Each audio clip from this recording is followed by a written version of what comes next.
सो दोस्तों हम हो चुके हैं रेडी जिम जाने के लिए।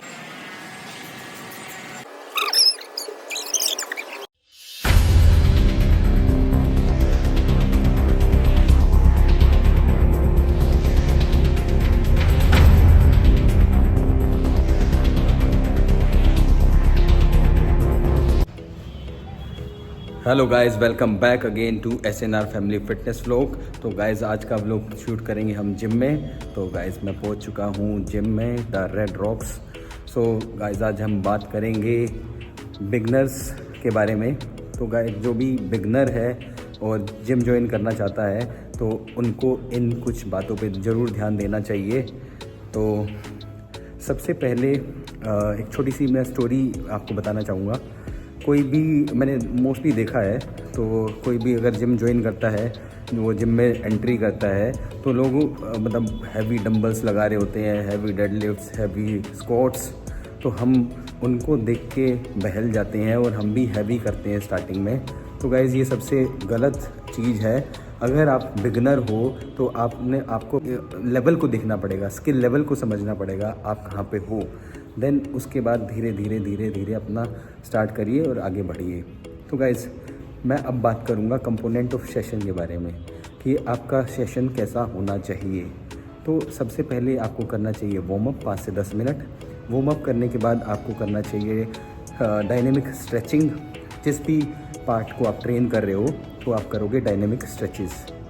ओके, देन उसके बाद में आपको अपना मेन वर्कआउट परफॉर्म करना है। फॉर एग्जांपल अगर आप कर रहे हो बाइसेप्स का, चेस्ट का, ट्राइसेप्स का, जिसका भी, तो वो आप परफॉर्म करोगे। देन उसके बाद में आप करोगे स्टैटिक स्ट्रेचिंग और कोर का वर्कआउट भी आप इंक्लूड कर सकते हो। अगर आपका मन है तो कर सकते हो, बट मैं सजेस्ट करूँगा आप वीक में 3 बार आप कोर का वर्कआउट करें, राइट।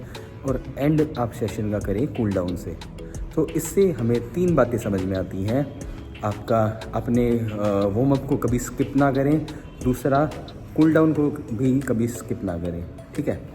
अब बात करूँगा मोस्ट इम्पॉर्टेंट, अगर आपको बनानी है अपनी ड्रीम फिज़ीक तो आपको चाहिए अच्छा ट्रेनिंग प्लान, अच्छा डाइट प्लान, अच्छा आपका न्यूट्रिशन होना चाहिए, तभी आप बना पाओगे सुपर बॉडी, राइट। तो अब कुछ इम्पोर्टेंट बातें और करना चाहूँगा। मोस्टली लोग इन बातों को बताते नहीं हैं। तो point number 1, stay hydrated. For example गाड़ी आप चलाते हो तो आप बगैर पेट्रोल के गाड़ी चला सकते हो, ऐसे ही हमारी बॉडी बगैर पानी के कभी नहीं चल सकती, ठीक है। तो स्टे हाइड्रेटेड। सेकंड इम्पोर्टेंट चीज़ है, आपको फोकस करना है कंपाउंड मूवमेंट्स पे। Compound movements example squats, bench press, deadlift, तो ये हैं सारी कंपाउंड मूवमेंट। पहले आप अपने फाउंडेशन को स्ट्रॉन्ग करोगे और फिर धीरे धीरे आप आगे बढ़ोगे।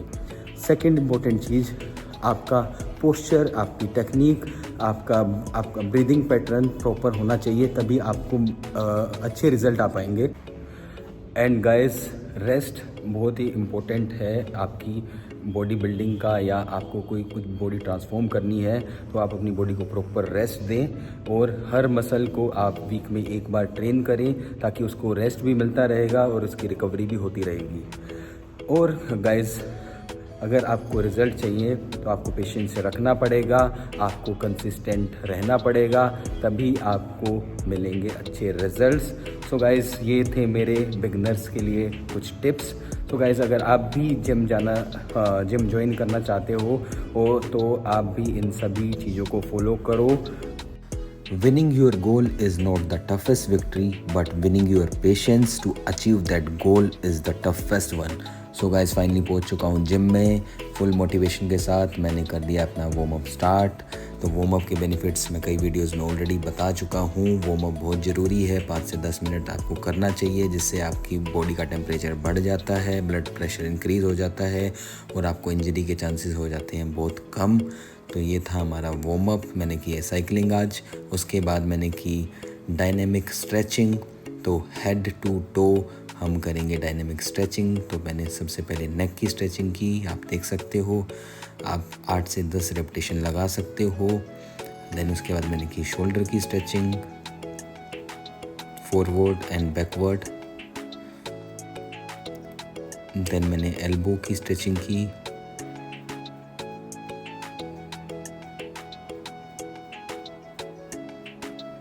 तो गाइस आज मैं लगाऊंगा चेस्ट का वर्कआउट। ये वर्कआउट बिगनर्स लोगों के लिए है। तो गाइस वार्म अप करने के बाद आप डायनेमिक स्ट्रेचिंग ज़रूर करें। अपनी एटलीस्ट अपर बॉडी की तो ज़रूर करें, बट मैं सजेस्ट करता हूँ फुल बॉडी की आपकी स्ट्रेचिंग होनी चाहिए, डायनेमिक स्ट्रेचिंग।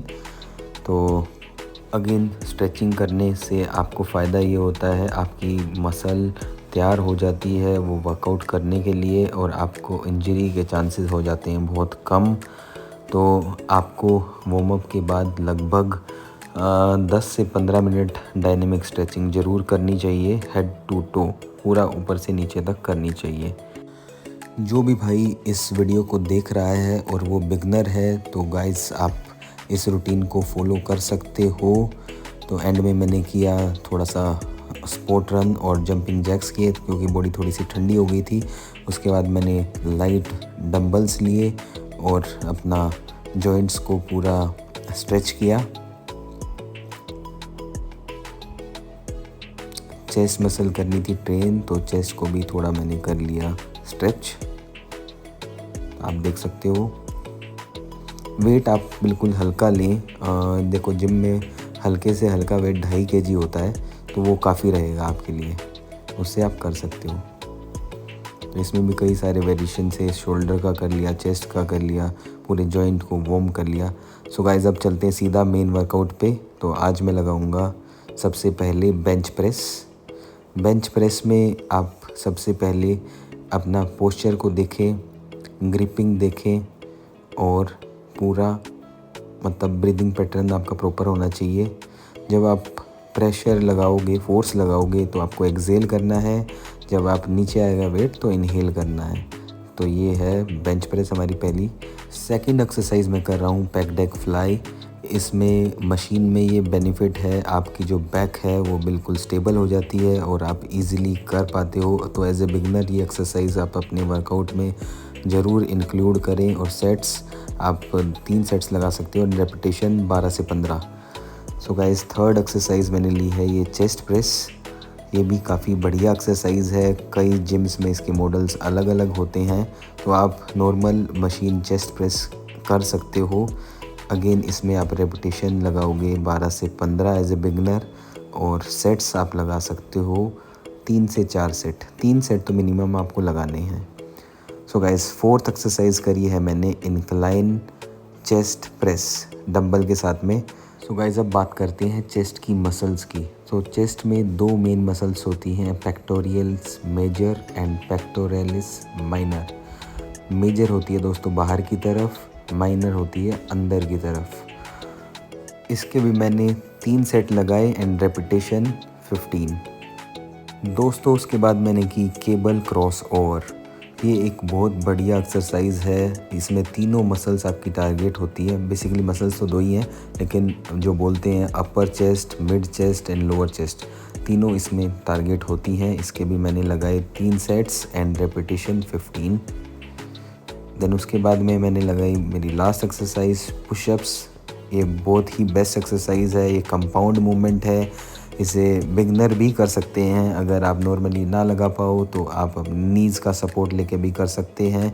एंड पुशअप्स मैंने लगाए again 3 sets and reps approx 20 wraps.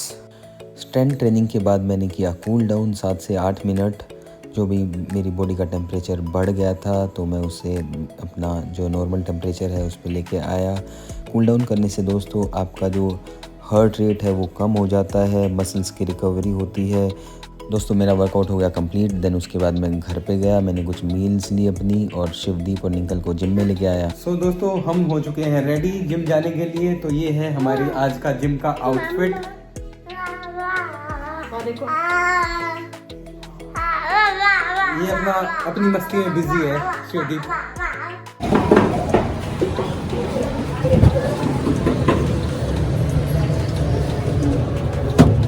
Hello बबू, हेलो। ये तो अपने आप को देख रहा फर्स्ट टाइम जिम में आया हमारा बच्चा। देखते हैं क्या एक्टिविटी करेगा यहाँ पे आके। है अक्षय पहले फिटनेस फ्रीक है।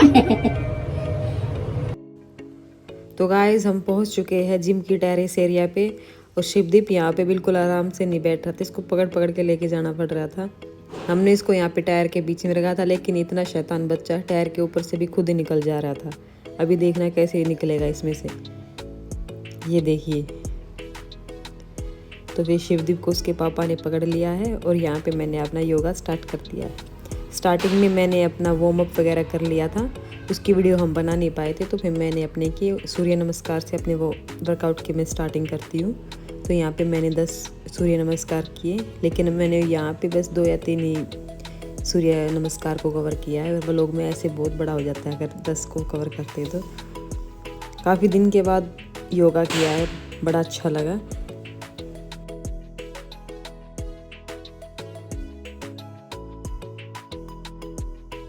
सूर्य नमस्कार के बाद मैंने किया अपने कुछ स्टैंडिंग पोजेस। फर्स्ट है इसमें हमारा ताड़ासन। ये एक बिगनर के लिए बहुत ही अच्छा आसन है और हमारी पूरी बॉडी के लिए फुल स्ट्रेचिंग हमें प्रोवाइड कराता है। ये वाला आसन है जो, और इसमें हमारा बैलेंस भी इम्प्रूव होता है फुल बॉडी का।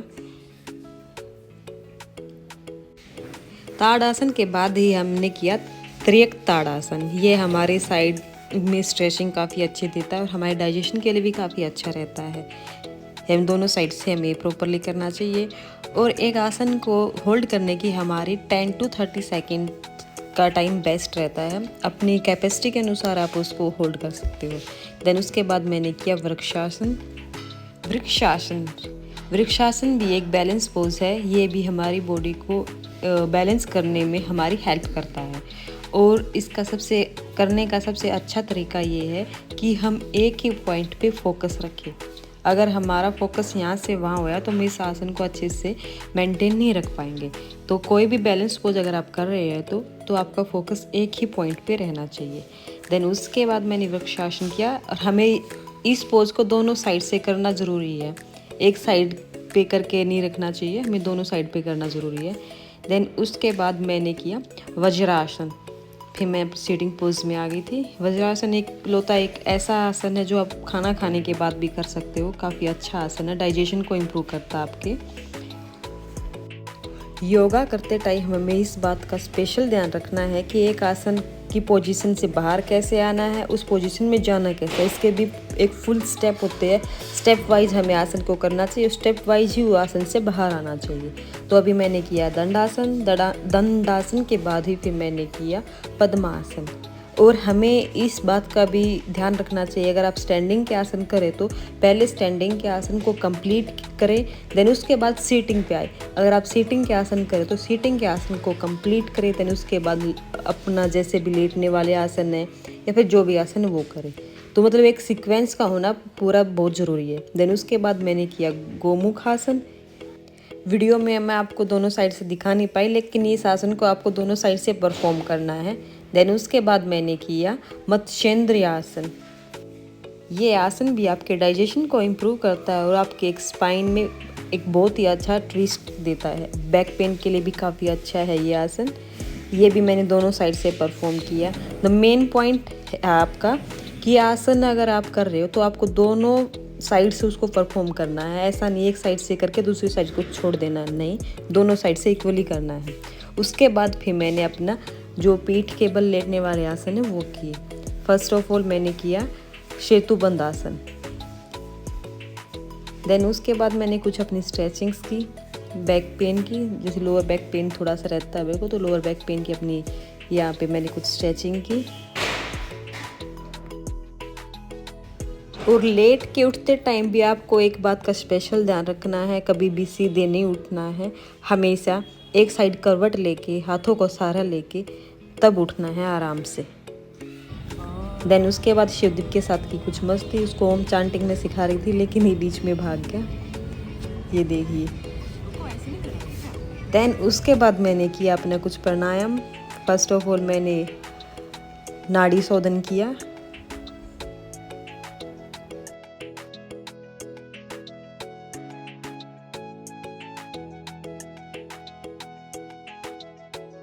फिर उसके बाद मैंने कपालभाति प्राणायाम किया, जिसके मैंने जैसे एक साइकिल में 50 एक्सहेलेशन होती है और उसके मैंने 5 साइकिल किए। देन उसके बाद मैंने ओम चांटिंग की, कुछ मेडिटेशन की, और मेडिटेशन के साथ एक माइंडफुलनेस के साथ मैंने अपने सेशन की एंडिंग की यहाँ पे। निंकल का वर्कआउट हो गया था कंप्लीट, तो वो गई थी पानी पीने नीचे। तो फिर मैंने शिवदीप को थोड़ा सा घुमाया और मैंने अपना टारगेट भी पूरा किया 9000 स्टेप्स का। तो आज का दिन हमारा बड़ा अच्छा रहा। सो गाइस वर्कआउट हो गया हमारा कंप्लीट। तो पहले मैंने चेस्ट का वर्कआउट लगाया, देन फिर निंकल ने लगाया अपना योगा के कुछ पोजेज। तो निंकल ने भी काफ़ी दिन के बाद योगा दोबारा स्टार्ट किया है। तो गाइस आपको योगा के और स्ट्रेंथ ट्रेनिंग के वीडियोस आपको मिलते रहेंगे और शिवदीप की मस्तियाँ भी आपको मिलती रहेंगी। तो आज व्लॉग हम करते हैं यहीं पे एंड। मिलते हैं अगले वीडियो में, तब तक चैनल को लाइक शेयर एंड सब्सक्राइब करना ना भूलें। Okay bye bye. Bye bye से बाय कोको। बाय।